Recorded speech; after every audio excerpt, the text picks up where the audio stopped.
bendungan akan terisi air secara penuh dengan jumlah debit air yang mencapai 20,6 miliar kubik. Dengan kapasitasnya ini, bendungan Bahetan bisa memproduksi sekitar 60,24 miliar kilowatt hour listrik.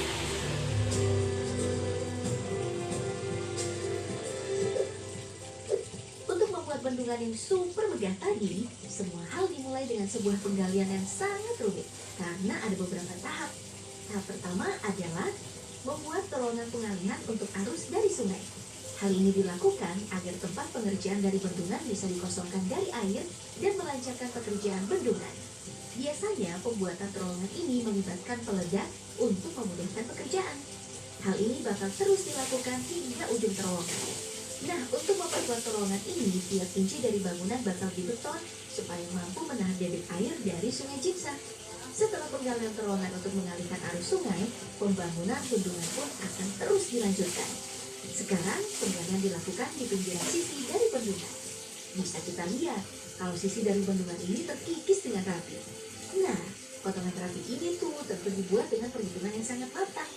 Apalagi proses pengikisannya menggunakan bahan peledak yang satu kali kesalahan aja nih, urusannya bisa berabe banget.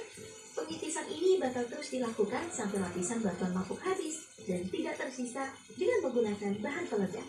Seluruh hasil ledakan yang ada kemudian diangkut keluar menggunakan alat berat.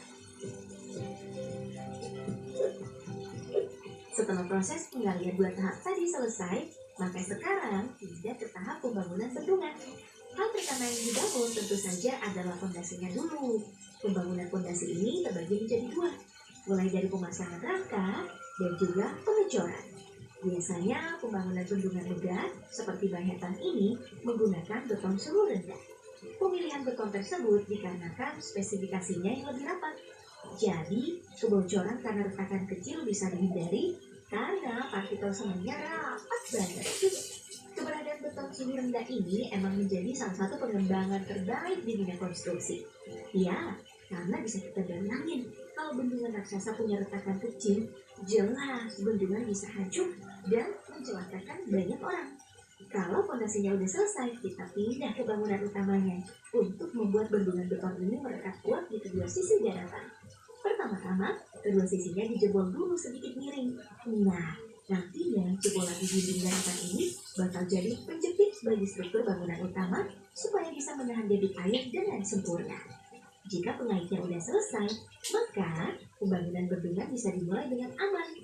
Untuk pembangunan bendungan raksasa seperti Bahetan, proses pembangunan bendungan dilakukan dengan cara mengisi blok per blok yang sudah diperhitungkan dengan matang.